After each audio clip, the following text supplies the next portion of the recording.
காதொளிரும் குண்டலமும் கைக்கு வளையாபதியும் மீதொலி சிந்தாமணியும் மெல்லிடையில் மேகலையும் அணிந்தவளே அன்னை தமிழே செந்தமிழே நெருந்தமிழே உம்மை சிரம் தாந்தி வணங்குவதில் என் மனம் மற்றற்ற மகிழ்ச்சி அடைகின்றது. மாணவ செல்வங்களே, தங்களை காணொளியின் மூலமாக தங்களுக்கு பாடம் கற்பிப்பதில் மகிழ்ச்சி அடைகின்றேன். உங்கள் அனைவரையும் தமிழ் பாடவலைக்கு வரவேற்பதில் மகிழ்ச்சி அடைகின்றேன். மாணவர்களே, நாம் தற்பொழுது பார்க்கக்கூடிய பாடம் என்னவென்றால் 10ஆம் வகுப்பு தமிழ் புத்தகத்தில் அமைந்துள்ள இயல் 1ஆம் உரைநடை உலகம். என்ன தலைப்பில்? பொதுவான தலைப்பு உரைநடை உலகம். உரைநடை ஆகிய பாடப்பகுதி அதில் அமைந்த தமிழ் சொல் வளம். என்ன தலைப்பு? தமிழ் சொல் வளம். அதாவது வளம் என்று சொன்னாலே எல்லா வகையான வளங்களையும் பெற்றுள்ளது என்று அறிய முடிகிறது நம்மால். நிலப்பரப்பில் நீர்வளமும் நிலவளமும் இருப்பதைப் போல உலக மொழியில் சிறந்த மொழியாம் தமிழ் மொழியில் எண்ணில் அடங்காத சொல் வளங்கள் குவிந்து கிடக்கின்றன என்பதை நாம் தலைப்பை வைத்து தம்மால் அறிய முடிகிறது. மாணவ செல்வங்களே, அதாவது தமிழ் சொல் வளங்களை பற்றி தமக்கெல்லாம் பாடமாக அளித்தவரை பற்றி உங்கள் முன் எடுத்து ஏம்ப என் உள்ளம் ஆவலடைகின்றது. மாந்தன் பிறந்ததன் முதல் மனிதன் தமிழன்தான். உலகத்திலே முதல் மொழி தமிழ்தான் என்று உலக மக்களுக்கெல்லாம் எடுத்து சொல்லிய எழுத்தாளர், பன்முக சிந்தனை கொண்டவர், பேச்சாற்றல் நிறைந்தவர் தேவநேய பாவாணர். என்ன தலைப்பேர்? தேவநேய பாவாணர். அதாவது மொழி ஞாயிறு என்னும் பட்டத்தை பெற்றவர். இவர் எண்ணிலடங்காத சொல்ல ஆராய்ச்சி கட்டுரைகளை எழுதியவர். உலகம் முழுவதுமாக தமிழ் சங்கத்தை நிறுவி தலைவராகவும் பதவி வகித்தவர் தான் மொழி ஞாயிறு தேவநேய பாவாணர். அவர் தமிழுக்காக பல்வேறு வகையிலே அவர் தொண்டு செய்துள்ளார். எண்ணற்ற ஆராய்ச்சி கட்டுரைகள், சொல் ஆராய்ச்சி கட்டுரைகள் போன்ற நிறைய கட்டுரைகளையும் புத்தகங்களையும் தமிழுக்காக தன்னுடைய வாழ்நாள் முழுவதுமே அர்ப்பணித்தவர்தான் தேவநேய பாவாணர். அதாவது உலகிலே முதல் மொழி தமிழ்தான், முதல் மனிதன் தமிழன்தான் என்று உலக மக்களுக்கெல்லாம் சொல்லிய வரும் இவரே ஆவார்.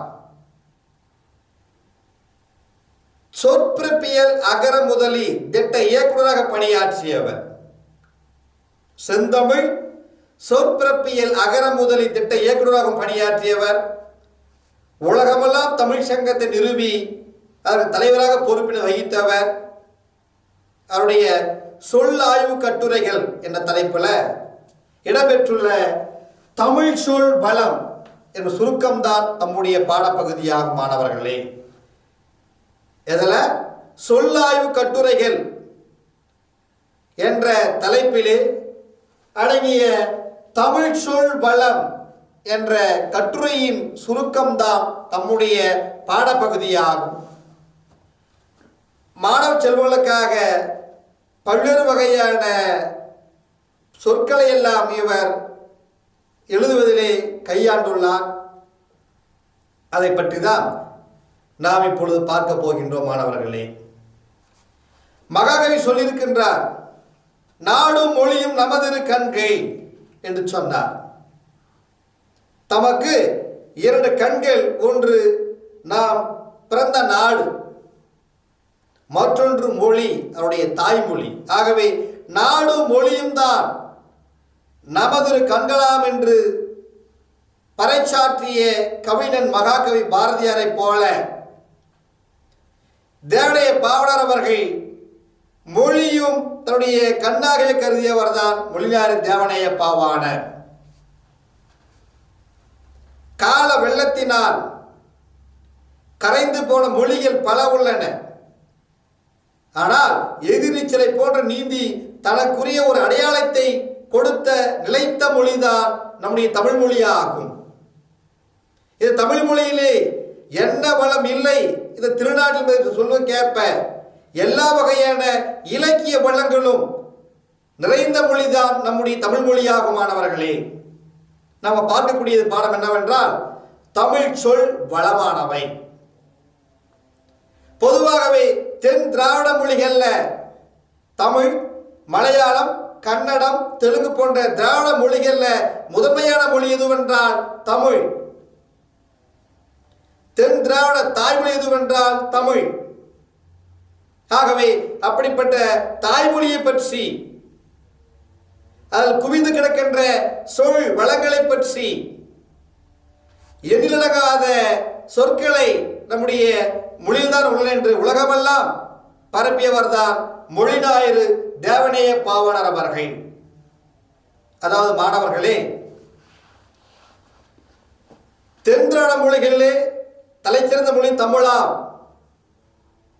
இது தமிழ் மொழியில் ஓரெழுத்து ஒரு மொழிக்கு பல சொற்களும், பல சொற்களுக்கு ஒரே மொழியும் இருக்கும் மொழி எதுவென்றால் நம்முடைய தமிழ் மொழிதான் என்று சொல்லப்படுகிறது. அப்படிப்பட்ட சொல் வளங்களில் நம்முடைய தமிழ் மொழியானது எல்லா துறைகளிலும் சொல் வளம் குவிந்து கிடக்கிறது. இருந்தாலும் நாம் பார்க்கக்கூடிய பகுதி என்னவென்றால் பயிர், தாவர பயிர்கள். என்ன பெயர்கள்? தாவர பயிர்களில் இருக்கக்கூடிய வளங்களை பற்றி தான் இந்த பாடலிலே நாம் பார்க்கின்றோம். மாணவர்களே, பாருங்கள். முதலாவதாக அடிவகை. அடி என்ற சொல்லுக்கு பாதம் என ஒரு பொருள் இருக்கிறது. இது அதுவானதல்ல. இந்த அடி என்றால் தாவரங்களாம், தாவரத்தினுடைய அடிப்பகுதியாம். தாவரத்தின் அடிப்பகுதி.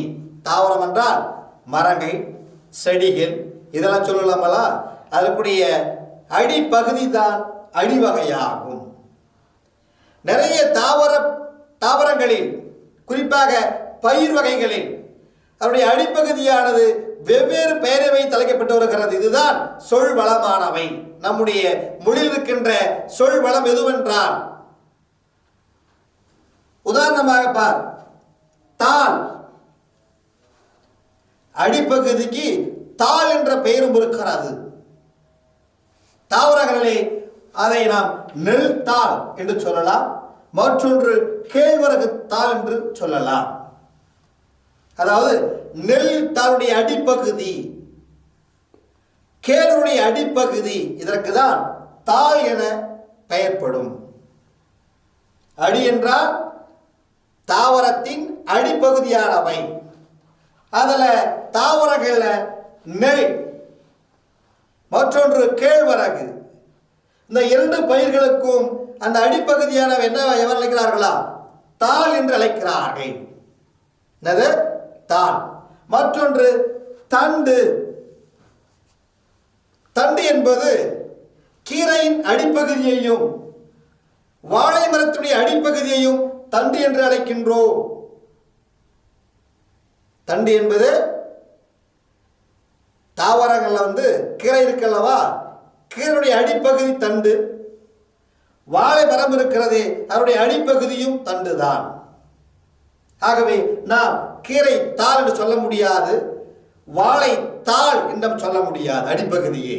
அதே போல நெல் தண்டு என்று சொல்ல முடியாது, கேழ்வரகு தண்டு என்று சொல்ல முடியாது. ஆகவே இதுதான் தமிழ் சொல் வளமானவை. தாள் என்பதை குறிக்கிறது. தாவரங்களே நெல்லின் அடிப்பகுதியை தாள் என்று அழைக்கின்றோம், கேழ்வரகுடைய அடிப்பகுதியை தாள் என்று அழைக்கின்றோமே தவிர மாற்று கருத்து ஏதும் இல்லை மாணவர்களே. அடுத்ததாக கோல், மிளகாய் செடி இருக்கிறல்லவா, அதனுடைய அடிப்பகுதி கோல் என்று அழைக்கின்றோம். மிளகாய் செடியுடைய அடிப்பகுதியை கோல் என்றும், நெட்டி செடியுடைய அடியும் கோல் என்றும் அழைக்கின்றோம்.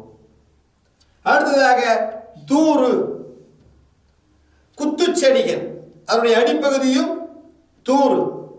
புதர் செடிகள், புதர் குவிந்து கிடக்கிறது அல்லவா, அதனுடைய அடிப்பகுதியும் தூறு ஆகும். அடுத்தது தட்டு அல்லது தட்டை எதுவென்றால் கம்பம் தட்டைன்னு சொல்லலாம், சோளம் தட்டைன்னு சொல்லலாம், கம்பம் தட்டுன்னு சொல்லலாம் அல்லது கம்பும் தட்டைன்னு சொல்லலாம். ஆகவே இவ்வாறு தமிழ் தாவர பெயர்களை சொல்வளமானவை மிகுந்து காணப்படுகிறது. அடுத்ததாக களி, கரும்பின் அடிப்பகுதி தான் களி ஆகும். கரும்பினுடைய அடிப்பகுதி களி, மூங்கினுடைய அடிப்பகுதி களை, புளிய மரம் வேப்பமரத்துடைய அடிப்பகுதி அடியாகும்.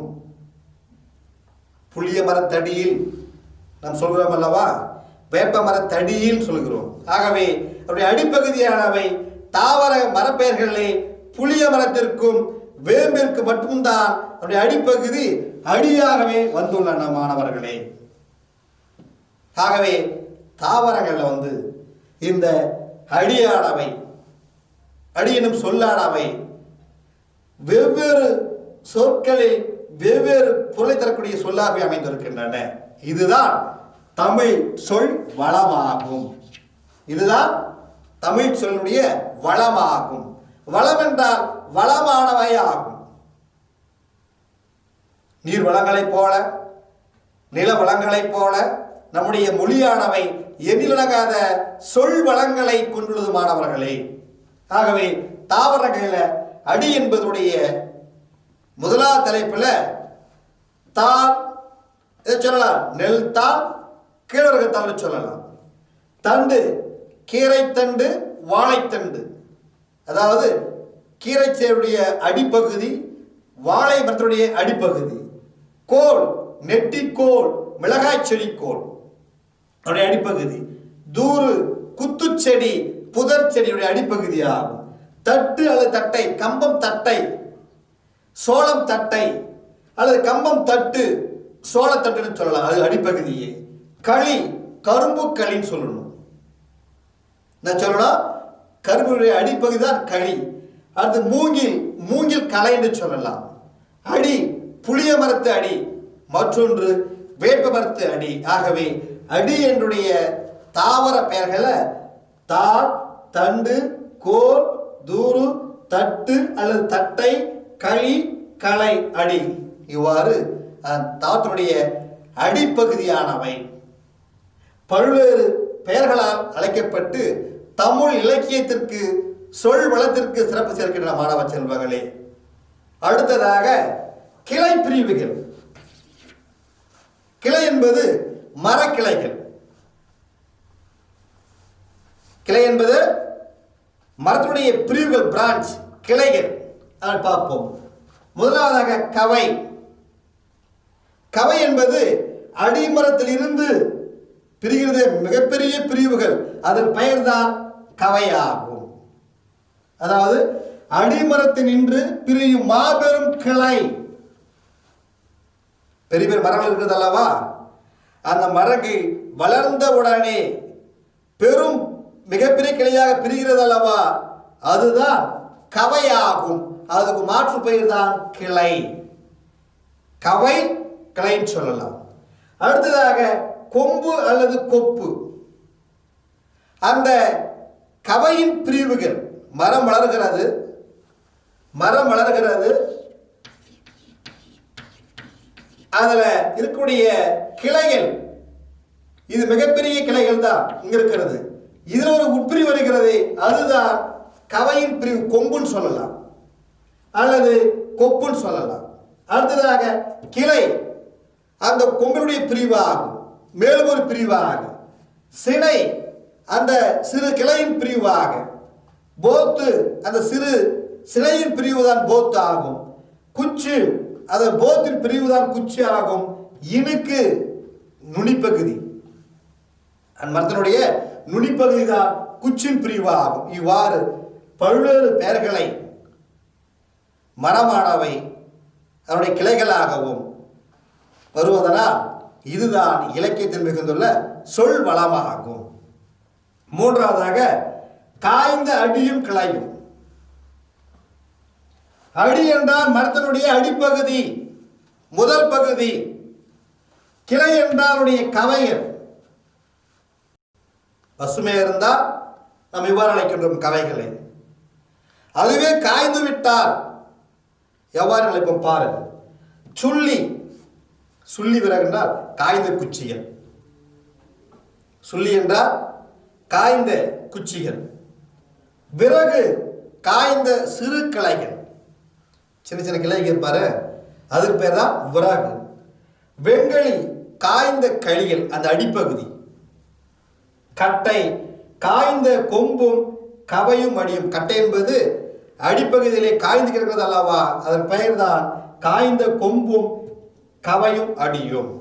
ஆகவே தாவர பெயர்கள்ல அந்த அடியும் கிளையும் இவ்வாறாக சொல் வளங்களை கொண்டு தமிழ் இலக்கியத்திற்கு சிறப்பு சேர்க்கின்றன. அடுத்ததாக இலையின் வகை. என்ன வகை? இலையின் வகைகள். தாவர இலையின் வகைகள். இலை என்பது புளியம் இலை சொல்லலாம். அடுத்தது வேப்பிலைன்னு சொல்லலாம். இலைகள் ஒன்று புளியம் இலை, மற்றொன்று வேப்பிலை. தாள், நெல் தாள் சொல்றாங்க. நெல் தாள், புல் தாள். தாவரத்தில் கூடிய லீஃப் இருக்குல்லவா, இலை, அதுக்கு ஒவ்வொரு தாவரத்திற்கும் ஒரு பயிற்சியில் அழைக்கப்பட்டு வருகிறார்கள். இதுதான் தமிழ் மொழியில் அமைந்துள்ள சொல் வளமாகும். முதலாவதாக இலை. இலை என்பது புளியம் இலைன்னு சொல்லலாம், மற்றொன்று வேப்பிலைன்னு சொல்லலாம். என்ன இலை? புளியம் இலை, மற்றொன்று வேப்பிலை. அடுத்ததாக தாள். தாள் என்பது நெல் தாள் சொல்லலாம், மற்றொன்று புல் தாள். தோகை. தோகை என்பது சோளத்தோகை. சோளம் இருக்கல்லவா, அதனுடைய நம்ம சோலைன்னு சொல்லக்கூடாது, சோள தோகைன்னு தான் சொல்லணும். அதே போல கரும்பு தோகைன்னு தான் சொல்லணும், கரும்பு இல்லைன்னு சொல்லக்கூடாது. நம்ம நிறைய பேர் பேச்சுகளை மாற்றி பேசுகிறோம். நாம கரும்பு இல்லை, கரும்பு சோகைன்னு சொல்கிறோம் நாம. ஆகவே தோகை தான் சோகையாக மறி வந்துள்ளது. ஓலை, தென்னை ஓலை, பனை ஓலை. சண்டு காய்ந்த தாளும் தோகையும். ஏற்கனவே பார்த்தீங்களா, தாள் தோகை. பசுமையாக இருந்தால் தாளுக்கு நெல் தாள், புல்தாள். பசுமையாக இருந்தால் தோகைக்கு சோளத்தொகை, கரும்பு தோகை. இதுவே காய்ந்து விட்டால் சண்டு. என்ன பேரு? சண்டு. சருகு காய்ந்த இலை. இலை பசுமையாக இருந்தால் புளியமிலை, வேம்பிலை சொல்றேன் நாம. அதே இலை காய்ந்து விட்டால் சருகு சொல்றாங்க, சருகு. ஆகவே தாவரத்தினுடைய இலை வகைகளை பற்றி நாம் பார்த்தோம். இதுதான் இலக்கியத்தில் அமைந்துள்ள தமிழ் சொல் வளமாகும். அடுத்ததாக கொழுந்தின் வகை.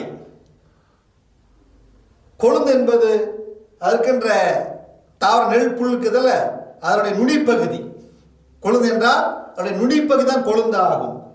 துளிர் அல்லது தளிர் சொல்லலாம்.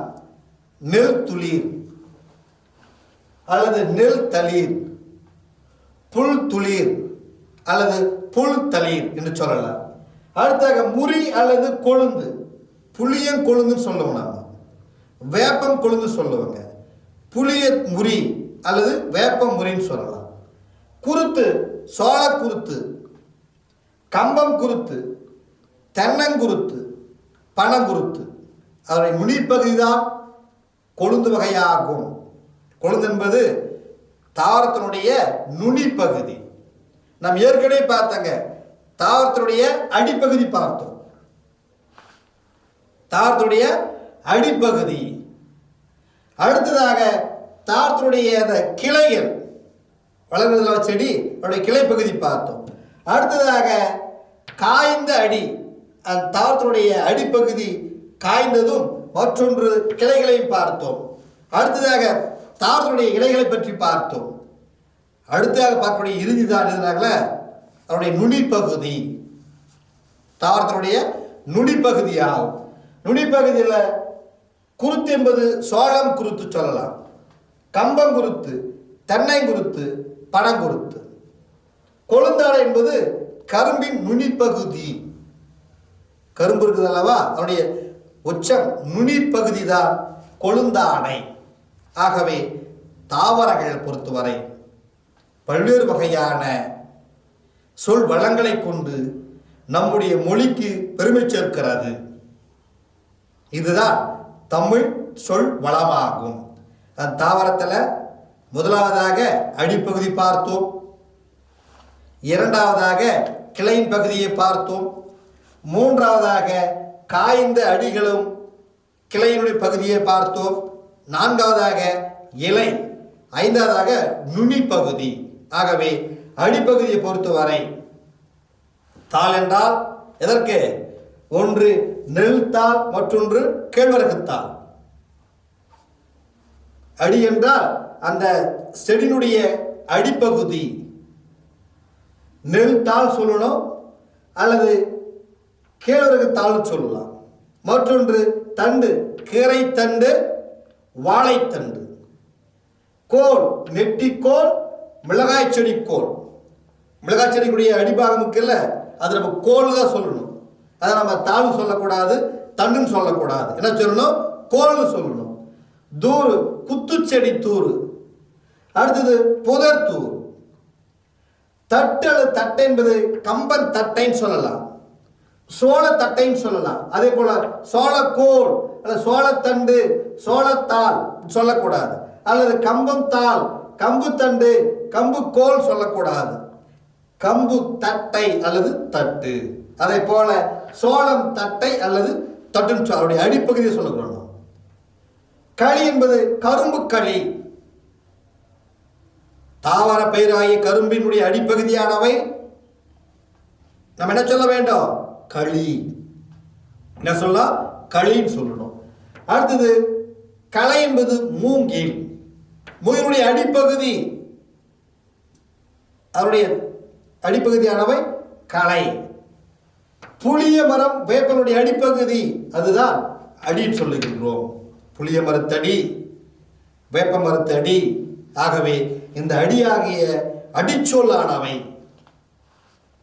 தாவரத்துடைய அடிப்பகுதியானவை பல்வேறு பெயர்களை கொண்டு,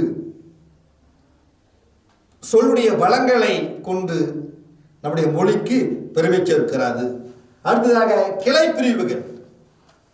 கிளை என்பது தாவரம் விதையாக விதைத்து செடியாக வளர்ந்து மரமாக கிளைத்து கிளையாக கிளைக்கிறது, அதான் வளர்கிறது. கிளை என்பது கவையாகும். பிரிவுகள். கிளை என்பது கவை. இப்படி பிரிதல் ஒரு கிளையிலும், அதான் கவை. கவை என்பது அடிமரத்தை நின்று பிரியும் மாபெரும் கிளை. பெரிய மரம் இருக்கிறாங்கள, பெரிய கிளையா பிரிவு செல்லும். இந்த பக்கம் ஒன்று, இந்த பக்கம் ஒன்று, அதுக்கு பேர் தான் கவை. மற்றொன்று கொம்பு அல்லது கொப்பு. அந்த கவையினுடைய உட்பிரிவு தான் கொம்புன்னு சொல்லுங்க.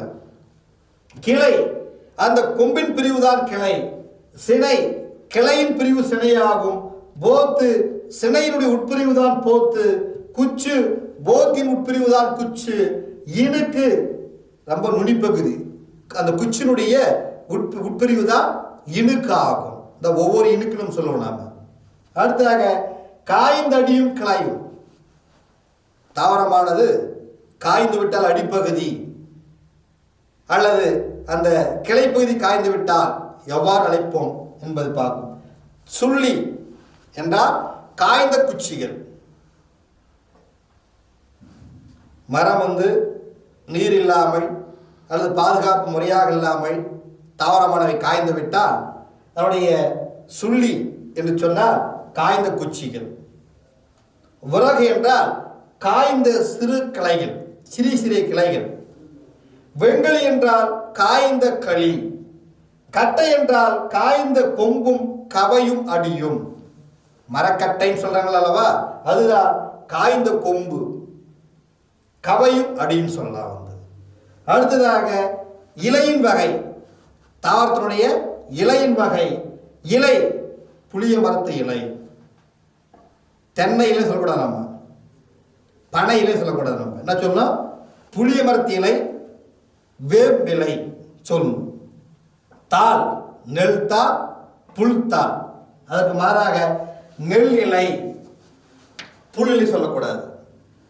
தோகை சோளத்தோகை, கரும்பு தோகை. அதற்கு மாறாக சோளத்தாள், கரும்புத்தாள் அல்லது சோள இலை, கரும்பு இலை சொல்லக்கூடாது. நம்ம ஓலை தென்னை ஓலை, பனை ஓலை. சண்டு காய்ந்த தாளும் தொகையும். தாள் இருக்குல்லவா, தொகை. இந்த தாளும் தொகையும் காய்ந்து விட்டால் அதற்கு பெயர் சண்டு ஆகும். என்னது? சண்டு. தாளும் தோகையும் காய்ந்து விட்டால் அதன பேர் சண்டு. அதே பசுமையாக இருந்தால் தாள்னா நெல் தாள், புல் தாள். தோகைன்னா சோளத்தொகை, கரும்பு தொகை. இதுவே காய்ந்து விட்டால் சண்டு என்று பெயர் ஆகும். சருகு என்றால் காய்ந்த இலைகள். பசுமையாக இருந்தால் இலை, புளிய மரத்து இலை, வேப்பையில் சொல்லணும் நம்ம. அதுவே காய்ந்து கீழே விழும்பாரு. புளிய மரத்திலிருந்து காய்ந்த இலை விழுதுல, அதுக்கு என்ன பெயர்னால சருகு என்று பெயர். மரத்திலே இருந்திருந்தால் பசுமையாக அதன் பெயர் புளிய மரத்து இலை. அந்த புளிய மரத்து இலையானது காய்ந்து கீழே விழுந்தால் அதன் பெயர்னால சருகு. என்ன பெயர்? சருகு. அடுத்ததாக கொழுந்தின் வகை. தாவரத்தினுடைய நுனி பகுதி தான் கொழுந்து ஆகும். தாவரத்தினுடைய நுனி பகுதி கொழுந்து. அது துளிர் அல்லது தளிர் எதுவென்றால் நெல், புல் ஆகிய தாவரங்களுக்கு பெயர் சொல்லலாம். எதாவது நெல்லுக்கோ புல்லுக்கோ அவருடைய நுனி பகுதியானவை. நெல்லுடைய அடிப்பகுதி என்ன சொல்றோம் நம்ம? தாள் சொல்றாங்க. நெல் அதனுடைய அடிப்பகுதி தாள். புல்லுடைய அடிப்பகுதி தாள். அவருடைய நுனி பகுதி எதுவென்றால் துளிர் அல்லது தளிர். நெல்லுடைய தாவரத்தினுடைய அடிப்பகுதியானவை தாள். அவருடைய நுனிப்பகுதியானவை துளிர் அல்லது தளிர். முறி அல்லது கொழுந்து. அதாவது கொழுந்து வகை என்றால் தாவரத்தினுடைய உச்சகட்ட நிலை, அதாவது நுனி பகுதின்னு சொல்லலாம். கொழுந்து என்றால் தாவரத்தினுடைய நுனி பகுதி. தாவர நுனிப்பகுதியானவை நெல், புல்கிறது, துளிர் அல்லது தளிர். அதை போல புளிய மரத்திற்கும் வேப்ப மரத்திற்கும் நுனிப்பகுதி என்றால் முறி அல்லது கொழுந்து. புளியம் கொழுந்துன்னு சொல்லலாம், அல்லது வேப்பம் கொழுந்துன்னு சொல்லலாம். அடுத்தாக குருத்து, சோள குருத்து, அது நுனிப்பகுதியானது. கம்பம் குருத்துன்னு சொல்லலாம், தென்னங்குருத்துன்னு சொல்லலாம், அல்லது பனங்குருத்துன்னு சொல்லலாம். ஆகவே தாவரத்தினுடைய நுனிப்பகுதி தான் கொழுந்தாகும். தாவரத்தினுடைய நுனிப்பகுதி தான் கொழுந்தாகும். கொழுந்தாடை என்றால் கரும்பினுடைய நுனிப்பகுதி. கரும்பினுடைய நுனிப்பகுதி. உதாரணமாக இப்ப நம்ம கரும்பு மட்டும் எடுத்துக்கொள்வோம். என்னது? கரும்பு மட்டும். கரும்புடைய அடிப்பகுதி என்ன சொல்ல இங்க பார்த்தீங்கல்ல, களின்னு சொல்லலாம். கரும்பு மட்டும் அவருடைய அடிப்பகுதி என்ன சொல்லலாம்? களி. நுனிப்பகுதி என்ன சொல்ல? கொழுந்தாடை. புரியுதா? கரும்புக்கு அடிப்பகுதியானவை களி என்றும் அதனுடைய நுனிப்பகுதியானவை கொழுந்தாடை என்றும் அழைக்கலாம். அடுத்ததாக நாம் புளிய மரத்தை எடுத்துக்கொள்வோம். புளிய மரத்துடைய அடிப்பகுதியானவை என்ன சொல்ல? அடிப்பகுதி புளிய மரம் அடின்னு சொல்லலாம். புளிய மரத்தடி. அதனுடைய நுனிப்பகுதியானவை கொழுந்துன்னு சொல்லலாம். அடுத்ததாக நெல், அதனுடைய அடிப்பகுதியானவை தான் சொல்லலாம். அவருடைய நுனிப்பகுதியானவை தளிர் சொல்லலாம் அல்லது துளிர் சொல்லலாம். ஆகவே நம்முடைய தமிழ் மொழியில, திராவிட மொழிகள்ல தமிழ் போன்ற ஒரு இலக்கியம் வளம் வாய்ந்த மொழிகள் ஏதுமில்லை. ஆகவே இதை போன்ற எண்ணற்ற சொல் வளங்களை கொண்டுள்ளதுதான் நம்முடைய தமிழ் மொழியாகும். தற்பொழுது பார்த்துள்ள பயறு வகைகளை பற்றி பார்த்தோம். தாவரத்தினுடைய அடிப்பகுதி ஒவ்வொரு தாவரத்திற்கும் என்ன பெயர் என்று பார்த்தோம். அந்த கிளைகள், கிளை பகுதியை பற்றி பார்த்தோம். தாவருடைய இலை பகுதியை பற்றி பார்த்தோம். அதனுடைய கொழுந்து வகைகள் பற்றி பார்த்தோம். அதாவது நுனி பகுதியை பற்றி பார்த்தோம். மாணவ செல்வங்களே, தமிழ் சொல் வளங்களை வெறுமனே காணொளியை மட்டும் பார்த்தால் கேட்டாலும் போதாத மாணவ செல்வங்களே, புத்தகத்தை எடுத்து வைத்துக்கொண்டு ஒவ்வொரு வரியும் நன்கு அதனை படித்து உணர்ந்து மீள்பார்வையிட்டு ஒவ்வொரு சொல்லுக்கும் என்ன பொருள் என்பதை நன்கு காணொலியை கேட்டும் புத்தகத்தை வைத்தும் படித்தால்தான் உங்களுடைய மனதினிலே ஆழ பதியும். ஆகவே மாணவ செல்வங்களே, மீதம் இருக்கின்ற பகுதியினை நாம் அடுத்த பாடங்களிலே பார்ப்போமாக. தற்பொழுது நீங்கள் கேட்ட செய்தியினையும் பார்த்த காணொளியையும் மட்டும் போதாமல் கையில் புத்தகத்தை எடுத்து வைத்துக்கொண்டு இதற்கான பொருட்களை, அடிவகை என்றால் என்ன, கிளை பிரிவுகள் என்பது என்ன, காய்ந்த அடியும் கிளையும் என்பது என்ன, மரத்தினுடைய இலைகளை பற்றி என்ன, கொழுந்தின் வகை என்ன என்பதை பற்றி நீங்கள் மீண்டும் ஒரு முறை புத்தகத்தை வைத்து படித்தால் உங்கள் மனதிலே ஆழ பதியும் என்பதில் சிறிதும் ஐயமேதும் இல்லை. மாணவ செல்வங்களே, திரும்பவும் சந்திப்போம் அடுத்த பாட வேலை. நன்றி, வணக்கம்.